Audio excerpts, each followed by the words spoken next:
Hello and welcome to our YouTube channel Omega classes. दोस्तों class 12th का thermodynamics chapter चल रहा है, ठीक है।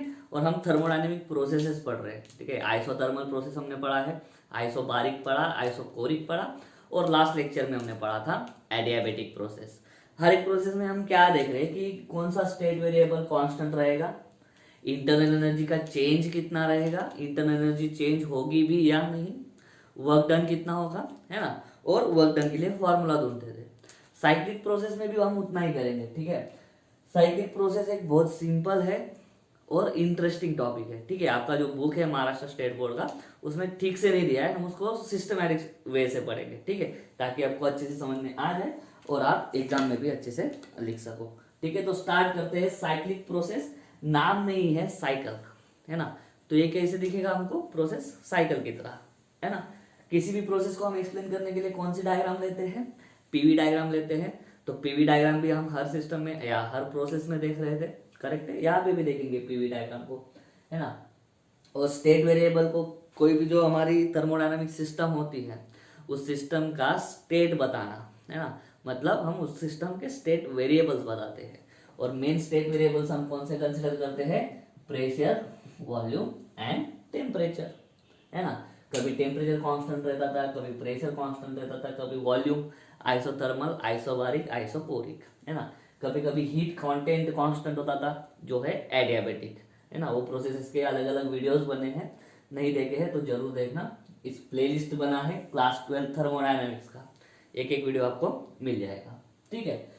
तो चलिए, साइक्लिक प्रोसेस का डेफिनेशन क्या बनेगा, अगर नाम ही सजेस्ट कर रहा है, thermodynamic process, thermodynamic process in which initial and final states, है ना। प्रोसेस क्या करता है, हमारा थर्मोडायनामिक स्टेट का सिस्टम का स्टेट चेंज करता है। थर्मोडायनामिक सिस्टम का स्टेट चेंज करने वाला प्रोसेस मतलब थर्मोडायनामिक प्रोसेस। तो ऐसा thermodynamic process in which the initial and final states, दो स्टेट के बारे में बात कर रहे हैं ना, एक इनिशियल एंड फाइनल, इसलिए states, initial and final states of the system are same. ऐसी थर्मोडायनामिक प्रोसेस जो सिस्टम पे होगी उस सिस्टम पे प्रोसेस हम करेंगे, ठीक है। लेकिन वो प्रोसेस ऐसी होगी कि जिसमें हमारे थर्मोडायनामिक सिस्टम का पहले का स्टेट और फाइनल स्टेट मतलब प्रोसेस के बाद का स्टेट, दोनों स्टेट कैसे होंगे, दोनों स्टेट सेम होंगे।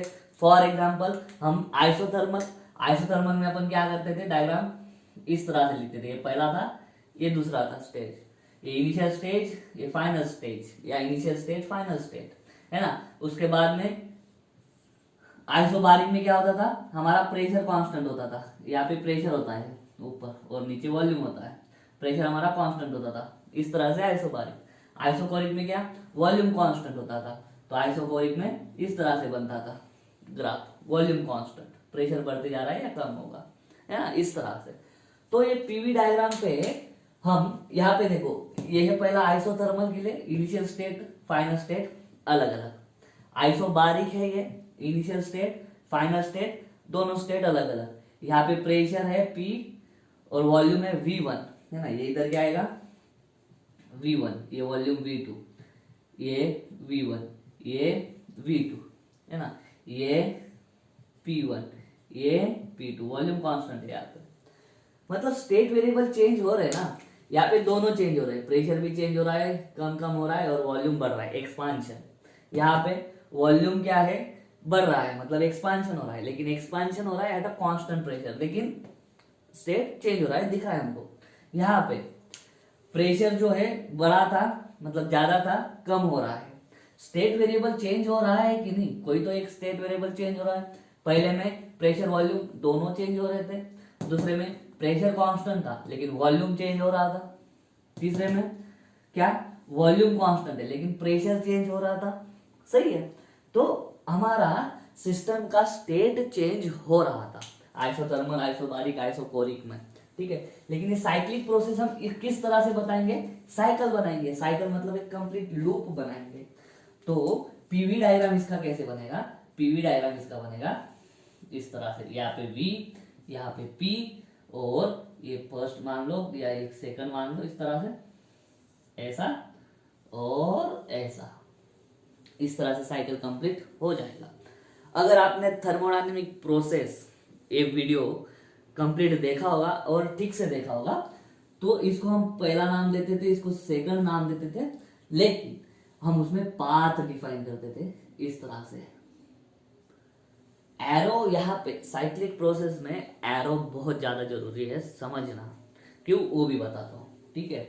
ये वॉल्यूम मान लो V1 है, ये वॉल्यूम मान लो V2 है, ठीक है। लेकिन देखना इसमें क्या है, साइक्लिक प्रोसेस दो पाथ से बनी है। यहाँ पे ये पहली पाथ है और ये दूसरी पाथ है, ठीक है। आपके बुक में अलग तरीके से डायग्राम दिया होगा, अलग तरीके से एरो ऐसे ही होंगे या अलग भी होंगे, ठीक है। अपने को सिर्फ समझने से मतलब है, अपन अच्छे से समझते हैं इसको। साइक्लिक प्रोसेस में initial and final state same होंगी। तो देखो एक्चुअली है क्या, इनिशियल स्टेट है हमारे, यहाँ पे 2 लिखा है मतलब वो फाइनल स्टेट नहीं है, ठीक है। वहां से रिवर्स कर रहे हैं हम, इसलिए लिख रहा हूँ, या फिर इसको इनिशियल फाइनल निकलने से अच्छा है ए बी लिखता हूँ, ए बी, ठीक है। तो हमारा प्रोसेस जब हुआ तो हमारा सिस्टम इस तरह से उसका स्टेट चेंज होते गया, कहां से गया वो, ए से बी तक। लेकिन अगले वक्त क्या हो गया, हमारा सिस्टम का स्टेट वापस चेंज हो गया, कहां से कहां तक आ गया, बी से ए तक।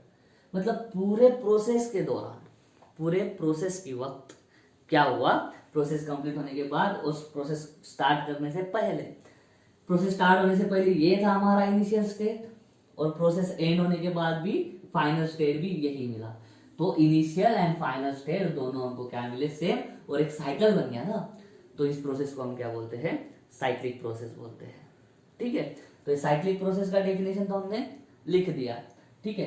अभी इंटरनल एनर्जी, वर्क डन वगैरह वो एक एक स्टेप हम करते जाएंगे। सबसे पहला कंसेप्ट है डेल्टा यू। डेल्टा यू का क्या, डेल्टा यू मतलब चेंज इन इंटरनल एनर्जी क्या होगा। देखो यहाँ पे ये इनिशियल स्टेट, ठीक है, यहाँ पे क्या है, इनिशियल स्टेट है सिस्टम का। सिस्टम का स्टेट बताने के लिए हम मैक्सिमम या मोस्ट ऑफ द टाइम्स ये 3 वेरिएबल का यूज करते हैं। तीनों वेरिएबल में से एक भी वेरिएबल चेंज हो गया तो क्या बोलेंगे हम, सिस्टम का स्टेट चेंज हो गया। साइक्लिक प्रोसेस क्या बोलता है हमको, सिस्टम का स्टेट चेंज नहीं होगा प्रोसेस कंप्लीट होने के बाद। देखो इनिशियल स्टेट भी वही है, फाइनल भी वही है। मतलब हमारा इनिशियल स्टेट ये था P1 V1 T1, सिस्टम के ये 3 स्टेट वेरिएबल है जिससे हम सिस्टम का स्टेट बताते हैं। तो इनिशियल स्टेट ये था, फाइनल स्टेट भी क्या है, वही है P1 V1 T1। Initial and final state are same, same यही है, ठीक है। घूम फिर के वही पे आएगा हमारा। टेम्परेचर चेंज हो रहा है क्या, टेम्परेचर चेंज नहीं हो रहा। पहले T1 था, लास्ट में भी टेम्परेचर कितना है, लास्ट में भी T1 ही है। प्रोसेस के दौरान हो सकता है, प्रोसेस के बाद का बोल रहा हूं मैं, है ना। प्रोसेस के बाद इनिशियल और फाइनल दोनों सेम ही है, ठीक है। तो डेल्टा टी पूरे प्रोसेस में चेंज हो, सॉरी टेम्परेचर पूरे प्रोसेस में चेंज होता है क्या, तो नहीं। तो पहला कंसेप्ट क्या है मिला हमको, delta T zero. Delta T मतलब चेंज इन टेम्परेचर जीरो। और हमको मालूम है डेल्टा यू का फॉर्मूला हमेशा कौन सा ध्यान में रखना है, एनसीवी डेल्टा टी। तो delta U is equal to nCv, delta T कितना है, जीरो, तो डेल्टा यू कितना है, जीरो। यहाँ पे डेल्टा यू भी कितना मिलेगा आपको, जीरो। मतलब चेंज इन इंटरनल एनर्जी कितना मिला, चेंज इन इंटरनल एनर्जी मिला जीरो। पहला हो गया चेंज इन इंटरनल एनर्जी वाला concept complete. Second, first law लगाते हैं थर्मोडायनेमिक्स का। थर्मोडायनेमिक्स का लॉ क्या बोलता है, Q is equal to delta u plus W। Delta u मतलब change in internal energy, W मतलब work done by the system. Q मतलब heat energy supplied to the system, increase in internal energy और change in internal energy and work done by the system, ठीक है। Sign convention लेना है। Therefore ऊपर देखोगे तो Q इज इक्वल टू क्या, W। Q is equal to W क्योंकि डेल्टा यू कितना है, डेल्टा यू है जीरो, ठीक है। तो यहाँ पे क्या लिखोगे, टोटल हीट सप्लाइड और रिजेक्टेड। हीट हम सिस्टम को देते भी है, मतलब सिस्टम हीट एब्सॉर्ब भी कर सकती है या सिस्टम हमारी हीट बाहर फेंक भी सकती है। हीट एब्सॉर्ब भी कर सकती है और हीट लूज भी कर सकती है, रिलीज भी कर सकती है। दूसरी तरीके से हम कैसे बोल सकते हैं, सिस्टम को हीट हम सप्लाई भी करेंगे या सिस्टम हीट को रिजेक्ट कर देगी, है ना, उसके अंदर की हीट को बाहर फेंक देगी, मतलब हीट को वो सिस्टम रिजेक्ट भी कर सकती है। द टोटल हीट सप्लाइड और rejected is utilised in work done. देखो अभी जब सप्लाई करेंगे हम सिस्टम को हीट तो बाय द सिस्टम, और जब हमारे सिस्टम से हीट निकलेगी बाहर, हीट बाहर कब निकलेगी, जब उस सिस्टम पे काम होगा, ठीक है, बाय और ऑन द सिस्टम रिस्पेक्टिवली। अगर सप्लाइड है तो बाय, ठीक है, अगर रिजेक्टेड है तो ऑन। कैसे मैं बताता हूं, लेकिन जितना भी हीट सप्लाई होगा या जितना भी हीट रिजेक्ट होगा उतने हीट के रिस्पेक्ट में काम होगा। कभी सिस्टम हमारी काम करेगी या कभी सिस्टम पे काम होगा, लेकिन उतना ही काम होगा जितना हमारी हीट के रिस्पेक्ट में। समझ में आ रहा है। मान लो हीट दिया हमने तो एक्सपांड होगा गैस, एक्सपांड होगा तो पिस्टन ऊपर जाएगा। कितना पिस्टन ऊपर जाने के लिए हमारे गैस को काम करना पड़ता है, वो गैस काम कितना करेगा, जितना हमने उसको हीट दिया है ना, पूरा का पूरा हीट किस में यूटिलाइज हो जाएगा, वर्क डन में, जैसे आइसोथर्मल में होता था। गैस को कंप्रेस करेंगे मतलब पिस्टन को नीचे ढकेलेंगे, पिस्टन को नीचे ढकेलेंगे तब टेम्परेचर बढ़ जाएगा, है ना, इंटरनल एनर्जी बढ़ेगी। लेकिन ये जो प्रोसेस है वो कौन सी है हमारी, कौन सी है, साइक्लिक प्रोसेस है, ठीक है, इसमें इंटरनल एनर्जी बढ़ने नहीं देना है, तो internal energy change in internal energy zero करना है, इसलिए टेम्परेचर भी नहीं बढ़ने देना है। लेकिन कॉम्प्रेस के वक्त तो टेम्परेचर बढ़ता है, तो और टेम्परेचर बढ़ेगा इंटरनल एनर्जी भी बढ़ेगी, एनर्जी बढ़ जाएगी सिस्टम की। तो जितनी एनर्जी बढ़ रही ना एक्स्ट्रा एनर्जी, उतना अमाउंट का हीट एनर्जी बाहर फेंकती है हमारे सिस्टम, ठीक है। तो ये भी समझ में आ जाएगा आपको।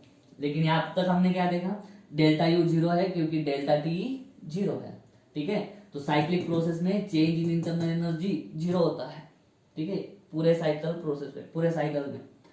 फर्स्ट लॉ लगाएंगे तो पूरे प्रोसेस के दौरान जो भी हीट सप्लाई होगी वो पूरी की पूरी हीट वर्क डन के लिए यूटिलाइज हो जाएगी, ठीक है।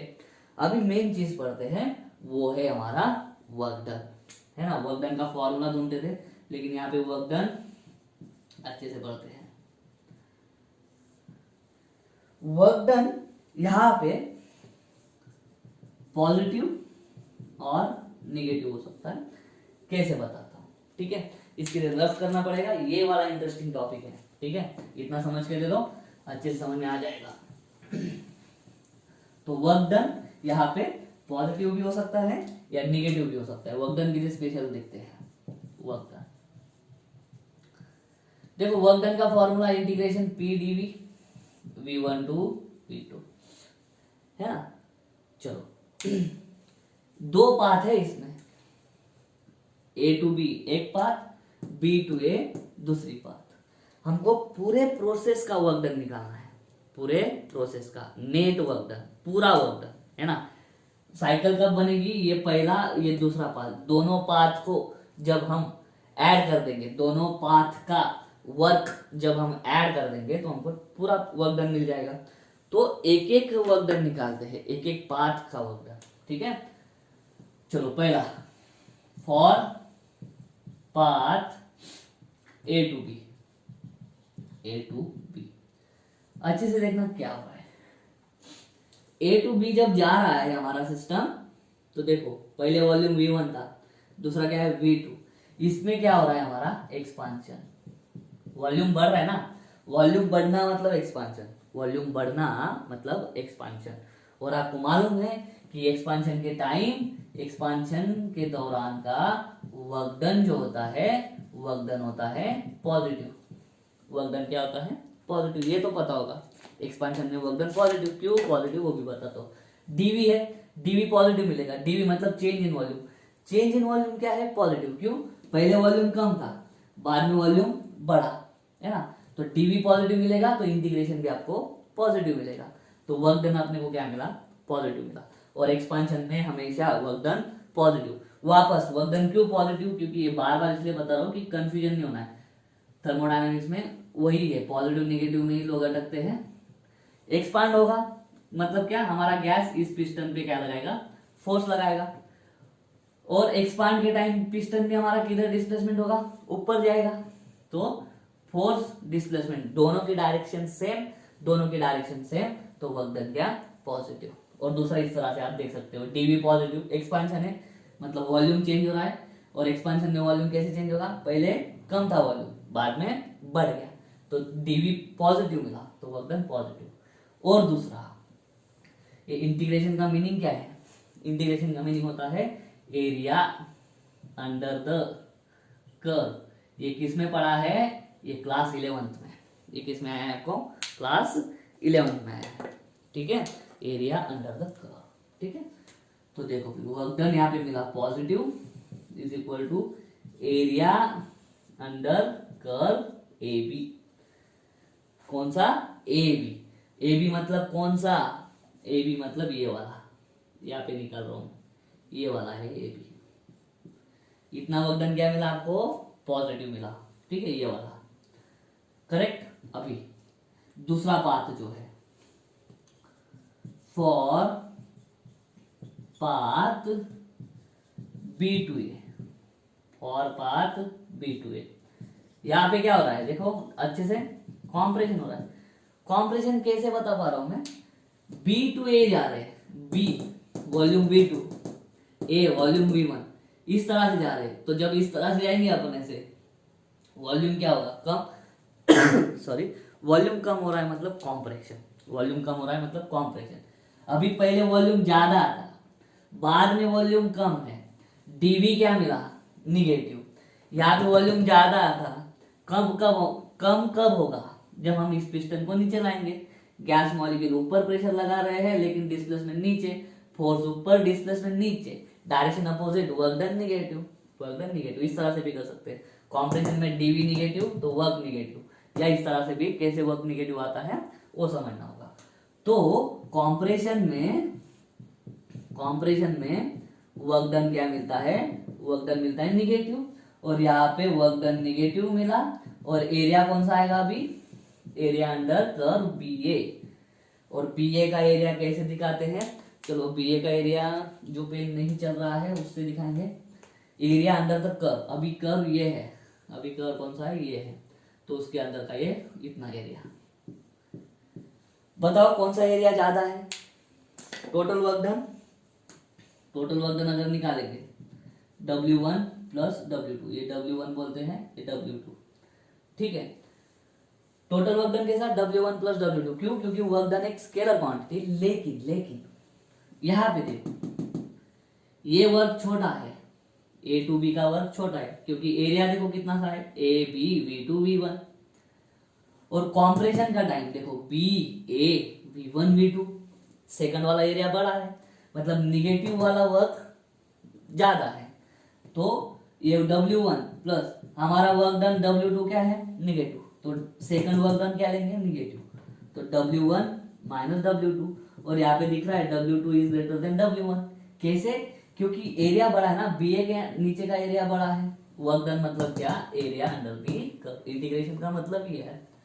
तो ये वाला एरिया बड़ा है, ये जो लाल कर्व है, रेड कर्व है, उसके नीचे का एरिया बड़ा है, और ये जो है कौन सा भी बोलते हैं इसको, चलो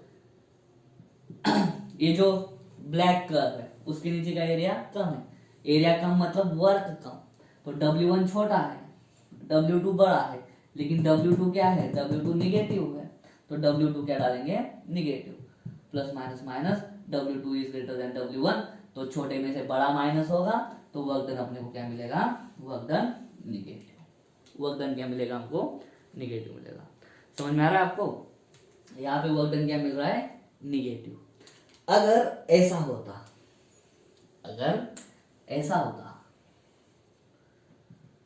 ये फर्स्ट या फिर ये ए, ये बी,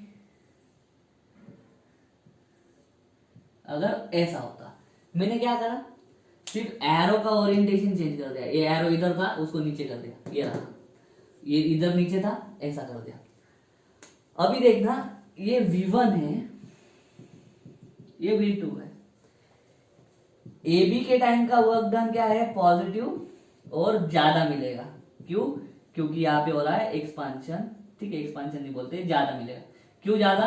क्योंकि एरिया ज्यादा दिख रहा है, देखो AB का एरिया कौन सा, लाल से बताता हूं, ये इतना एरिया, ये इतना एरिया, ठीक है। और दूसरे टाइम पे BA का, ठीक है, BA वर्क डन क्या मिलेगा, निगेटिव, और एक कम भी मिलेगा। वर्क डन निगेटिव भी है, कम भी है। अभी निगेटिव क्यों है? क्योंकि अभी यहाँ पे देखो कॉम्प्रेशन ज्यादा वॉल्यूम से कम तक जा रहे हैं। AB के टाइम पे क्या था, कम वॉल्यूम था, कम से ज्यादा जा रही है, इधर वॉल्यूम बढ़ता है, वॉल्यूम कम था, वॉल्यूम ज्यादा है। AB के टाइम पे एक्सपांशन हुआ इसलिए वर्क डन पॉजिटिव भी है। और मैंने ज्यादा क्यों लिखा, क्योंकि एरिया बढ़ा है। BA के टाइम पे कम क्यों लिख रहा हूं, क्योंकि देखो BA के टाइम का एरिया, ये B है, ये A है, उसके नीचे का एरिया मतलब इतना एरिया, ठीक है, ऐसा बताते हैं, इतना एरिया। तो ये क्रॉस वाला एरिया, क्रॉस लाइनिंग वाला एरिया कम है, और ये जो स्ट्रेट लाइंस है उसका एरिया ज्यादा है।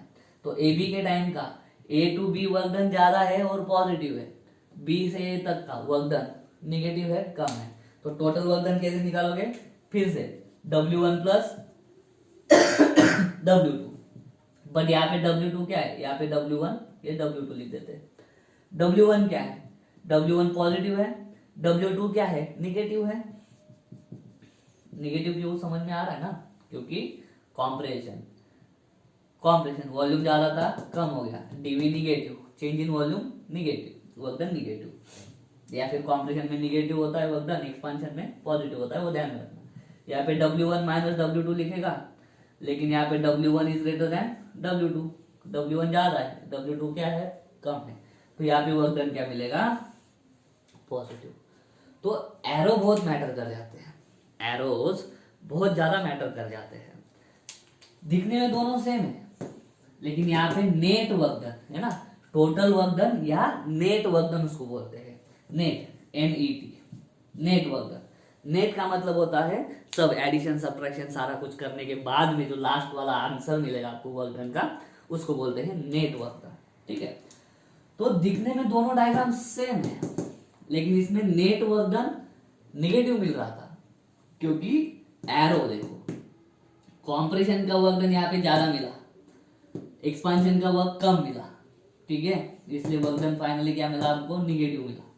यहाँ पे एक्सपांशन वाला वर्क का एरिया ज्यादा मिला, कॉम्प्रेशन का टाइम का एरिया कम मिला, तो नेट वर्क डन क्या मिला हमको, पॉजिटिव मिला। तो एरो बहुत मैटर कर जाते हैं, और IIT JEE में अपने को जब साइक्लिक प्रोसेस आएगी एरो देखना है, एरो जरूर देखना है, ठीक है। तो कभी कभी सिमिलर दोनों प्रोसेस दिख रही है हमको, लेकिन कभी कभी वर्क डन पॉजिटिव आएगा, कभी कभी निगेटिव आएगा। सिंपल देखना, ये जो है वो एंटी क्लॉकवाइज प्रोसेस है। कौन सी है, एंटी क्लॉकवाइज, दिख रहा है आपको, 1 2 1 2 1 2, एंटी क्लॉकवाइज। ये है क्लॉकवाइज, है ना, ऐसा था, 1 2 1 2, ठीक है, क्लॉकवाइज। तो एंटी क्लॉकवाइज में वर्क डन आपको हमेशा निगेटिव मिलेगा, और क्लॉकवाइज में आपको वर्क डन हमेशा पॉजिटिव मिलेगा, ठीक है, ये ध्यान में रखो, ये ध्यान में रखो, ठीक है। एंटी क्लॉकवाइज में वर्क डन निगेटिव, और क्लॉकवाइज में वर्क डन क्या मिलेगा आपको, नेट वर्क डन पॉजिटिव मिलेगा, ठीक है। इतना ध्यान में रखो, इसलिए आप इसको बोलते हैं एंटी क्लॉकवाइज साइकिल, और इसको बोलते हैं clockwise cycle. Anti clockwise cycle में वर्क डन निगेटिव मिलेगा, क्लॉकवाइज साइकिल में वर्क डन पॉजिटिव मिलेगा, ठीक है। तो कभी कभी वर्क डन पॉजिटिव भी होगा, कभी कभी निगेटिव भी होगा, एरो देखना पड़ेगा। क्या देखना पड़ेगा, एरो, ठीक है। अभी हम वर्क डन की बात कर रहे हैं, वर्क डन की बात कर रहे हैं। हम अभी बात करेंगे हीट के बारे में, अभी हम बात करेंगे हीट के बारे में। वर्क डन निगेटिव है, वर्क डन निगेटिव। अभी वर्क डन निगेटिव कब होता है, वर्क डन निगेटिव कब होता है, और वर्क डन पॉजिटिव कब होता है, उसमें हीट क्या है, कब हमारा सिस्टम जो है हीट रिजेक्ट करेगा, और कब हमारा सिस्टम जो है हीट एब्सॉर्ब करेगा, वो हमको समझना है, ठीक है। तो ये साइकिल जो हीट इंजन और रेफ्रिजरेशन हम पढ़ेंगे ना आगे, हीट इंजन और रेफ्रिजरेशन जो आगे पढ़ेंगे उसमें साइक्लिक प्रोसेसेस का ही हमको स्टडी करना है दोबारा। हीट इंजन साइकिल और रेफ्रिजरेशन साइकिल उसको बोलते हैं, heat engine cycle and refrigeration cycle. अभी अभी हमने देखा कि Q is equal to W cyclic process में, क्यों? क्योंकि डेल्टा यू क्या मिलता है? 0। क्यों? क्योंकि हमारा डेल्टा टी क्या होता है? 0, स्टेट सेम होने की वजह से। तो पूरा का पूरा वर्क डन मतलब हीट। कभी कभी हमको वर्क डन मिल रहा है पॉजिटिव, कभी कभी हमको वर्क डन मिल रहा है पॉजिटिव, और कभी कभी हमको वर्क डन मिल रहा है निगेटिव, नेट वर्क डन। तो वर्क डन पॉजिटिव कब होता है? फिर से वर्क डन पॉजिटिव कब होता है? ये है, ठीक है, एक गैस है, आइडियल गैस, ये पिस्टन है। यहां पे हमको नेट वर्क डन क्या मिला? निगेटिव। क्या मिला? निगेटिव। निगेटिव क्यों? क्योंकि कॉम्प्रेशन के टाइम का वर्क डन ज्यादा मिला था और एक्सपांशन के टाइम का वर्क डन कम मिला था। पॉजिटिव वर्क डन कम था, निगेटिव वर्क डन ज्यादा था। यहाँ पे वर्क डन हमको निगेटिव मिला। वर्क डन निगेटिव कब होता है? जब हमारा work is done on the system, work is done on the system. अभी यहाँ पे क्या है, हमने क्या करा, नेट वर्क डन निकाल लिया है इस साइक्लिक प्रोसेस में। यहाँ पे net work done, final work done जो मिलता है हमको टोटल, वो क्या मिल रहा है? निगेटिव मिल रहा है। निगेटिव कब? हमारा गैस जो है वो पिस्टन पे ऊपर प्रेशर लगा रहा है लेकिन हमारा पिस्टन नीचे आ रहा है। दोनों का डायरेक्शन जब अपोजिट होगा तब हमारा वर्क डन निगेटिव होगा। मतलब कॉम्प्रेशन के टाइम पे ज्यादा वर्क डन हो रहा है, ऐसा भी समझ में आ रहा है हमको। कॉम्प्रेस ज्यादा हो रहा है, एक्सपेंशन का वर्क कम, कॉम्प्रेशन में ज्यादा। जब ज्यादा कॉम्प्रेस करते हैं हम तब क्या होता है? हमारा इंटरनल एनर्जी बढ़ता है, ठीक है ना। ज्यादा जब कॉम्प्रेस करते हैं मतलब हम क्या कर रहे हैं? सिस्टम पे काम कर रहे हैं, और जिस चीज पे हम काम करते हैं उस चीज का एनर्जी बढ़ जाता है। फॉर एग्जांपल स्प्रिंग को दबाओ, पहले स्प्रिंग कुछ नहीं कर रहा था जब रखा हमने, ठीक है, लेकिन जैसे हमने दबा दिया उस स्प्रिंग पे हमने काम किया, अभी उस स्प्रिंग के अंदर एनर्जी आ गई। जैसे हम हाथ छोड़ देंगे स्प्रिंग ऐसी वाइब्रेट करने लग जाएंगे। पहले कर रही थी क्या? बिल्कुल नहीं। उसको दबाते वक्त हमने उस पर काम किया, स्प्रिंग एज अ सिस्टम। वैसे ही ये गैस है, गैस पहले कुछ नहीं कर रहा था लेकिन अभी हमने क्या किया? उस गैस पे काम किया, उस सिस्टम पे काम किया, तो उस सिस्टम का एनर्जी बढ़ गया। उस सिस्टम के पास कौन सी एनर्जी? तो इंटरनल एनर्जी। लेकिन हमारा साइक्लिक प्रोसेस क्या करता है कि इंटरनल एनर्जी ना बढ़ेगा ना कम होगा, ना बढ़ेगा ना कम होगा। लेकिन हमारा कॉम्प्रेशन वाला क्या बोल रहा है, या फिर work done on the system क्या बोल रहा है? Work done on the system बोल रहा है कि डेल्टा यू पॉजिटिव मिलेगा। लेकिन हमको डेल्टा यू पॉजिटिव नहीं होने देना है, तो डेल्टा यू इक्वल टू होता है एनसीवी डेल्टा टी, है ना। हमको डेल्टा यू चेंज नहीं होने देना है। तो डेल्टा यू यहाँ पे चेंज कब होगा? जब हमारा टेम्परेचर बढ़ेगा, ठीक है। तो हमारी सिस्टम क्या करेगी? जितना इंटरनल एनर्जी इसका बढ़ रहा है उतना एनर्जी वो बाहर फेंक देगा। मान लो पहले इसका इंटरनल एनर्जी था 4 जूल, इस कॉम्प्रेशन की वजह से इंटरनल एनर्जी हो गया 5 जूल होने का ट्राई कर रहा है, तो 1 जूल एनर्जी बढ़ जाएंगी। तो 1 जूल हीट क्या करता है? 1 जूल हीट हमारा सिस्टम रिजेक्ट कर देता है ताकि हमारा इंटरनल एनर्जी चेंज ना हो, क्योंकि हमारा साइक्लिक प्रोसेस में क्या बोला है? इंटरनल एनर्जी चेंज नहीं होगी। और हमारा कॉम्प्रेशन क्या कर रहा है? कॉम्प्रेशन इंटरनल एनर्जी बढ़ा रहा है सिस्टम की, तो बढ़ने तो नहीं देना है। इसलिए जितना एनर्जी बढ़ रहा है, 1 जूल एनर्जी बढ़ा, उसने 1 जूल हीट बाहर फेंक दी। तो यहाँ पे क्या होगा? Heat is rejected from system. Heat reject हो रही है, हीट रिजेक्ट हो रही है, ठीक है। हीट जब हम किसी भी चीज से निकाल देते हैं, ठीक है, तो वो चीज धीरे धीरे फ्रीज होने लगती है या ठंडी होने लगती है। तो ये वाली जो साइकिल है anti clockwise cycle, anti clockwise cycle को अल्सो बोला जाता है रेफ्रिजरेशन साइकिल, जो आगे हम पढ़ेंगे। कौन सी साइकिल?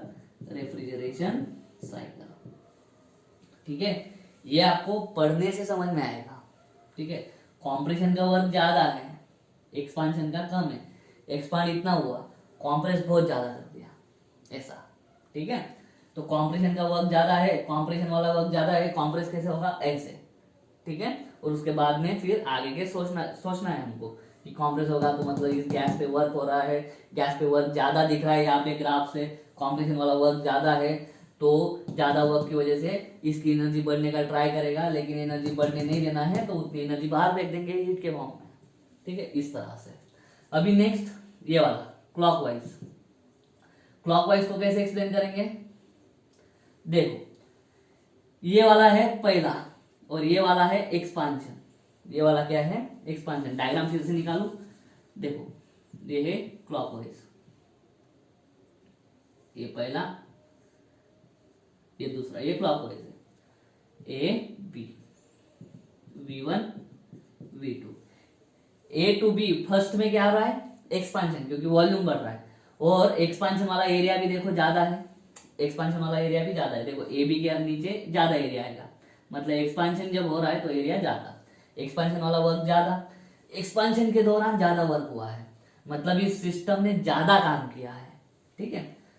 कॉम्प्रेशन के दौरान भी वर्क हुआ है लेकिन वो वाला वर्क कम है, क्योंकि इसके नीचे का एरिया कैसे आएगा, कम। कॉम्प्रेशन मतलब ज्यादा वॉल्यूम से कम वॉल्यूम तक जाना, लेकिन उसके दौरान का वर्क कम है। नेट वर्क डन क्या मिला आपने को, नेट वर्क डन इसमें मिला पॉजिटिव, है ना, क्लॉकवाइज में पहला पॉजिटिव मिला है। वर्क डन पॉजिटिव कब मिलता है, जब एक्सपांशन होता है, जब हमारे सिस्टम का एक्सपांशन, मतलब एक्सपांशन के दौरान का वर्क डन ज्यादा है, कॉम्प्रेशन के दौरान कम है, फाइनल वर्क डन मिला पॉजिटिव। पॉजिटिव वर्क डन कब, जब एक्सपांशन। एक्सपांड कब होगा, जब हमारा गैस इस पे फोर्स इस डायरेक्शन में लगाएगा और हमारा पिस्टन भी क्या होगा, ऊपर जाएगा, तो हमारा work done positive. Work done positive हुआ, लेकिन क्या, इस पिस्टन को ऊपर मूव कराने में हमारी इस सिस्टम की एनर्जी खर्च होगी, एनर्जी खर्च होगी और एनर्जी फिर कम होने लग जाएगी। पिस्टन को ऊपर ढकेलना है ना अभी इस सिस्टम, अभी यहाँ पे क्या है, work done by the system है, क्योंकि पिस्टन को ढकलने में ज्यादा वर्क गया है ना, पिस्टन को या फिर गैस को एक्सपांड करने में ज्यादा काम किया है, मतलब एक्सपांशन के दौरान ज्यादा काम हुआ है, ठीक है। तो हमारे, और वो एक्सपांड करने का काम कौन करता है, सिस्टम खुद, गैस खुद ऊपर ढकेल रही है ना इसको। तो नेट वर्क डन मतलब क्या, एक्सपांशन वाला वर्क ज्यादा है, और एक्सपांशन के वक्त क्या हो रहा है, हमारा गैस जब काम करता है या कोई भी चीज जब काम करती है तो हमारी गैस की एनर्जी खर्च होगी, एनर्जी खर्च होगी, पहले ज्यादा आती, बाद में क्या हो जाएगी, कम, तो चेंज हो जाएगा इंटरनल एनर्जी का। लेकिन हमको इंटरनल एनर्जी चेंज होने देनी है क्या, नहीं, साइक्लिक प्रोसेस क्या बोलता है, इंटरनल एनर्जी चेंज नहीं होगी। तो इंटरनल एनर्जी को कांस्टेंट रखने के लिए, मान लो हमारे जो गैस को एक्सपांड करने में 3 जूल एनर्जी खर्च हो गई हमारी, किसकी, सिस्टम की, होने नहीं देनी हमको। 3 जूल वर्क जब हो रहा है ऊपर, उसमें अगर 3 जूल का हमारा इंटरनल एनर्जी खर्च होगा तो हमको क्या करना पड़ेगा, 3 जूल का एनर्जी, हीट एनर्जी हमारी सिस्टम क्या करेगी, खींच लेगी, ताकि जो वर्क करने में उसका एनर्जी खर्च होने वाला था 3 जूल, उतना ही एनर्जी उसको मिल जाएगा 3 जूल, कैसे, बाहर से हीट सप्लाई करके। तो इसमें क्या हो रहा है, सिस्टम के अंदर हीट जा रही है, सिस्टम का हीट बढ़ेगा, सिस्टम का हीट बढ़ेगा, तो इसलिए इसको बोलते हैं हीट इंजन साइकिल। तो क्लॉकवाइज साइकिल को बोला जाता है heat engine cycle, anti clockwise cycle को बोला जाता है रेफ्रिजरेशन साइकिल। एंटी क्लॉकवाइज में वर्क डन नेगेटिव होता है, क्लॉकवाइज में वर्क डन पॉजिटिव होता है ना। एंटी क्लॉकवाइज मतलब work is done on the system. जब एंटी क्लॉकवाइज सिस्टम होगा तो कॉम्प्रेशन के दौरान ज्यादा है, ठीक है, तो उसके टाइम पे हीट क्या होगी, रिजेक्ट होगी। इस टाइम पे क्या होगी, हीट सप्लाई होगी, हीट क्या होगी, सप्लाई। 3 जूल हीट क्या कर रहे हैं हम, सप्लाई कर रहे हैं, है ना, तो यहाँ पे हीट सप्लाई होगी, तो सिस्टम को हीट सप्लाई करेंगे, हीट देंगे, इसलिए हीट इंजन साइकिल। यहाँ से हीट निकाल लेंगे, इसलिए वो हो गया रेफ्रिजरेशन साइकिल। तो साइक्लिक प्रोसेस में हमको बहुत सी चीजें देखनी है। सबसे पहले तो हमको एरोज देखने हैं कि साइकिल हमारा क्लॉकवाइज है या एंटी क्लॉकवाइज है। और अगर चीजें अगर आपको मालूम होगी, ये शॉर्टकट्स अगर आपको मालूम होंगे तो टाइम ज्यादा आपका खर्च नहीं होगा, आराम से आप एग्जांपल्स सॉल्व कर पाओगे, ठीक है। तो इंटरनल एनर्जी का चेंज कितना होता है, 0, क्योंकि टेम्परेचर चेंज नहीं होता, क्योंकि स्टेट चेंज नहीं होती है, ठीक है। टोटल हीट जो भी सप्लाई करेंगे या रिजेक्ट कर लेंगे या निकाल लेंगे, उतने अमाउंट का वर्क हो जाएगा। या तो सिस्टम काम करेगी या तो सिस्टम पे काम होगा। ठीक है, एरो देख के हम पता कर सकते हैं कि कब वर्क डन पॉजिटिव होगा, कब वर्क डन निगेटिव होगा। निगेटिव वर्क ज्यादा होगा या पॉजिटिव वर्क ज्यादा होगा, वो भी हम एरो की तरफ देख के पता कर सकते हैं। एक्सपांशन में वर्क पॉजिटिव होता है, कॉम्प्रेशन में वर्क निगेटिव होता है। नेट वर्क डन जब पॉजिटिव आएगा तो समझ जाना एक्सपांशन ज्यादा हो रहा है। नेट वर्क डन जब निगेटिव आएगा समझ जाना कॉम्प्रेशन में ज्यादा काम हुआ है। तो कॉम्प्रेशन में ज्यादा काम हुआ है तो हीट बाहर आएगी। कॉम्प्रेस करती है कोई भी चीज तो कुछ चीज बाहर निकलती। एक्सपांड कर रहा है तो कोई खींचेगा इसको, है ना, उस हिसाब से जाएंगे। वीडियो को एक बार दो बार देखो, मैं गारंटी के साथ करता हूँ आपको साइक्लिक प्रोसेस में कुछ भी प्रॉब्लम नहीं आएगा। सारा कुछ सही है। उम्मीद करता हूँ समझ में आ गया होगा। अगर ऐसा है तो वीडियो को लाइक करो, वीडियो को शेयर करो, चैनल को सब्सक्राइब कर देना। मिलता हूँ नेक्स्ट वीडियो में, तब तक के लिए जय हिंद।